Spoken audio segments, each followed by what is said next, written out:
Hey, so I was doing some client work, messaging clients, and something popped in my head that was really important. It's because I had got a message from somebody that was interested in coaching, and they give me the whole rundown of their story. But I thought what was most interesting was like, it's the same theme I'm seeing a lot of lately, and it is people not prioritizing themselves, not putting their health first and saying, I got to do this for my kids. I got to do this for my partner. I got to do this for someone else. And it reminded me of something that someone told me a few weeks ago. And they said, well, what do you do, Colin? Like, what do you do in your spare time? What do you do with this? What do you do with that? And they said, but what do you do for Colin? And I had to ask myself, I was like, oh, I do X. And it was like, no. That's not for Colin. That's business. So what do you do for Colin? And I had to really sit with myself and be like, how am I prioritizing myself, my self-care, and the things that I need to do?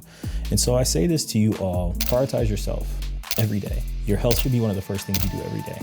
Taking care of yourself physically, and you can incorporate your mental and your spiritual into that. As you're doing cardio, as you're doing things, you could easily pray while you're working out. You could easily listen to a sermon if you're trying to feed yourself spiritually. You can easily listen to some podcast if you're trying to feed yourself mentally. You can easily just sit in silence while you work out. It's kind of crazy, but those are things you can do to prioritize yourself. So you can knock out multiple things in one workout session and feed yourself.